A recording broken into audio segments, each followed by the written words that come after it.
Bonjour à toutes et à tous, ma team Kiefer, j'espère que vous allez bien.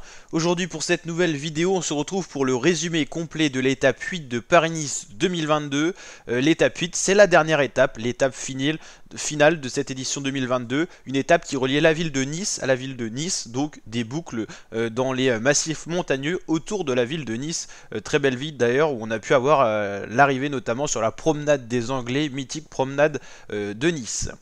On va regarder un petit peu le profil de l'étape auquel étaient exposés les coureurs. Une étape assez courte, 115,6 km, mais une étape éprouvante au bout d'une semaine de course assez impressionnante. Il y avait 154 coureurs partant. Aujourd'hui, il n'y en avait que 90 qui partaient pour l'étape. Ça montre un petit peu le nombre d'abandons de tous les coureurs qui ont quitté la route avant l'arrivée. Alors c'est vrai qu'il y a pas mal d'hypothèses sur des Covid dans les équipes, pas trop signalées parce que vous savez que les équipes normalement doivent quitter entièrement la course. En tout cas, beaucoup de coureurs qui sont partis d'eux-mêmes ou qui ont été obligés d'abandonner sur chute ou des choses comme ça.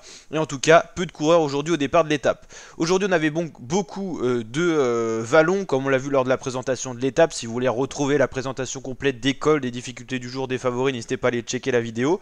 Et donc, on va regarder le résumé en images. C'est parti, les petits fratés. On va checker tout ça. Hop là. On va aller checker ça, on va se remettre à jour. Ok, c'est parti. Donc là on est à 37 km de l'arrivée, qu'est-ce qui s'est passé? On a un petit groupe de favoris qui s'est un peu détaché dans la précédente ascension, c'est-à-dire dans la côte de Paye, 6 km 6 à 6,8% de moyenne. Et dans ce groupe on retrouve Wout van Aert, le maillot vert équipier de Primoz Roglic, on retrouve Simon Yates, on retrouve Felipe Martinez pour la formation Ineos, et on retrouve Nairo Quintana, donc deux Colombiens dans ce groupe. Les voici tous alignés, Van Aert, Roglic, Quintana, Martinez et Simon Philippe Yates. Les conditions météorologiques, 6 degrés au niveau température, on a un vent faible de nord-est, donc un vent assez frais, et 65% d'humidité. Il a plu plusieurs fois sur la route, et la route est encore mouillée, d'où les trajectoires qui peuvent être sinueuses, avec les fameuses bandes blanches glissantes pour les vélos. 35 km de l'arrivée, 59 secondes de retard pour le groupe maillot blanc, qu'on va bientôt voir à l'image. Le voici. Dans ce groupe, on retrouve au niveau des Français Guillaume Martin, Aurélien Paré-Pinte, on retrouve Joao Almeida pour le maillot blanc, on retrouve Adam Yates, on retrouve qui d'autre? On retrouve les 2 Bahreïn et 2 UAE. Chez Bahreïn on a Pouls et Egg, et chez UAE on a Brandon McNulty et j'allais dire Pogacar mais pas du tout, et Joao Almeida. Le voici d'ailleurs, le groupe avec les Français. Pour signaler, Pierre Latour a été lâché de ce groupe parce qu'il a eu un souci technique, et en tout cas il ne fait plus partie de ce groupe depuis déjà de nombreux kilomètres. Alors là, on a la crevaison de Daniel Felipe Martinez, c'est le général qui joue à ce moment-là parce que Martinez est 3ème et Quintana est dans le groupe devant, et Quintana est pas si loin que ça derrière Felipe Martinez. On retrouve les belles architectures du pays de Nice. Et donc là, Martinez qui repart, il a perdu 44 secondes, le temps de se faire changer la roue par une voiture neutre. Sa voiture directeur sportif n'est pas derrière la course, donc à 30 km de l'arrivée, il est très mal barré, on va dire.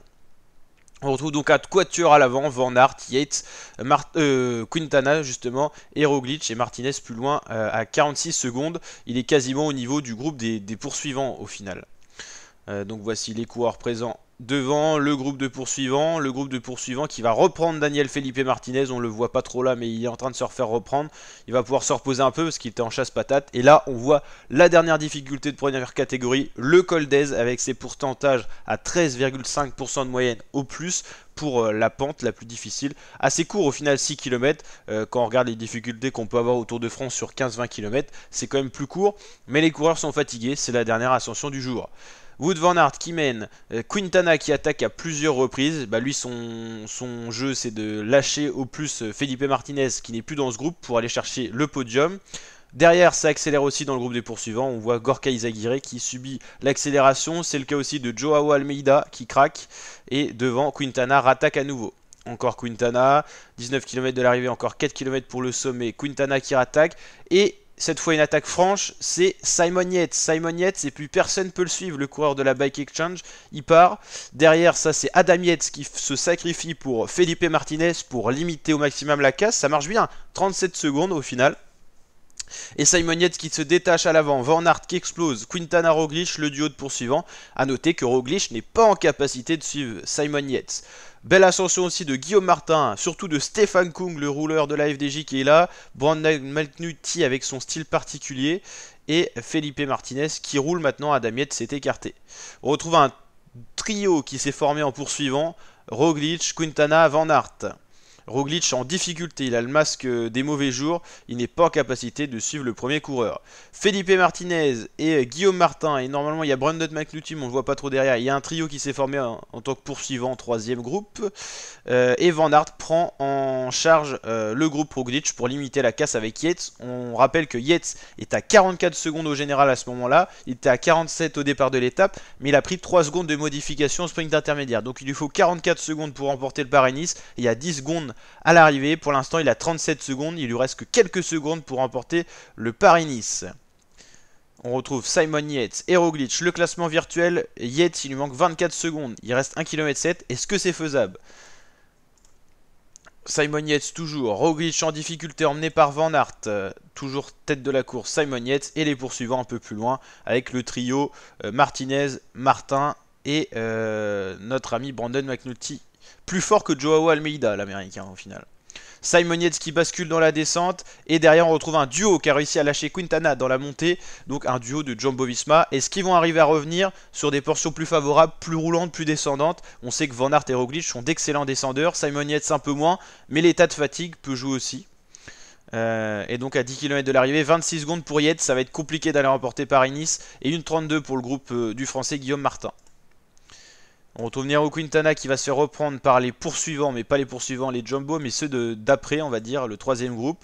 Et là, Simon Yates qui aperçoit le retour de Van Aert et Roglic. Est-ce qu'ils vont revenir? Ça prend des risques, mais plus du côté de Simon Yates. On arrive vers la promenade des Anglais, très belle place.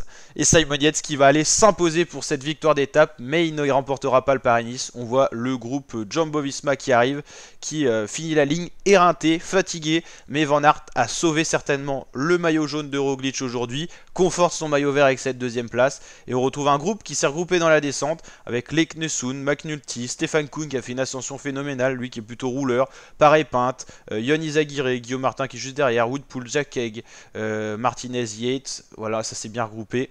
Et voilà le classement du top 10 de l'étape. On va aller checker les changements généraux. Pour les 5 premiers, ça ne va pas bouger. Par contre, ça va bouger pour la fin du top 10. À savoir que, par exemple, Pierre Latour a totalement explosé. Donc on va aller checker ça. Au niveau du général, Primoz Roglic remporte donc Paris-Nice 2022. Il a eu peur à un moment, je pense, de le perdre. Simon Yates finit deuxième à 29 secondes. Il s'est rapproché. Ça se joue pour des secondes. Ça montre le niveau homogène de ces deux coureurs qui étaient vraiment en forme, hein, notamment par le contre Malamont. Yates avait montré dans les premiers jours qu'il était en forme. Felipe Martinez reste bien troisième sur le podium. Adam Yates 4ème, Quintana 5ème, 6ème Jack Egg, 7ème Yon Izagirre pour la Cofidis, Joao Almeida 8ème, Guillaume Martin 9ème et 10ème Aurélien Paré-Pinte. Deux Français dans le top 10 mais sur les dernières positions. On l'a vu, Pierre Latour sort du top 10. On a Leknesund 11ème, Brandon McNulty 12ème, Hugo Hull, Pierre Latour et Wout Poels. Pour le classement du maillot vert, c'est Van Aert qui s'impose devant Roglic et Pedersen. Le maillot de meilleur grimpeur, c'est Valentin Madouas. Le meilleur jeune sera donc Almeida devant Leknesund et McNulty. Et la meilleure équipe, UAE devant Ineos et Jumbo et Bahreïn. Donc voilà la team, n'hésitez pas à liker la vidéo si elle vous a plu. C'était un plaisir en tout cas de suivre le Paris-Nice en intégralité avec vous. J'espère que ça vous a plu. Si c'est le cas, n'hésitez pas à vous abonner, à activer la cloche. Et on va suivre les prochaines grandes courses qui arrivent. Ça sera pour ce qu'on va suivre sur la chaîne YouTube, il y aura Paris-Roubaix. On aura également les grandes classiques, les monuments qu'on va suivre, hein, bien sûr. Milan-San Remo, tout ça, avec notamment Julien Alaphilippe qui aura sa carte à jouer, tout ça. Et puis on suivra bien sûr le Giro d'Italia, le Tour d'Italie, le Tour de France, la Vuelta, et puis bien sûr d'autres courses comme le Critérium du Dauphiné. Tout ça bien sûr à retrouver sur la chaîne. N'hésitez pas à vous abonner pour être tenu au courant et pour avoir la présentation de tous les profils d'étapes de ces compétitions-là, des coureurs partants, tout ça, des équipes. Et puis on se retrouvera bien sûr pour plein d'autres vidéos sur la chaîne, donc n'hésitez pas à nous rejoindre. On est de plus en plus nombreux et nombreux, et ça fait plaisir. Et la team, je vous dis à très bientôt pour de nouvelles vidéos. Allez, ciao les fratés!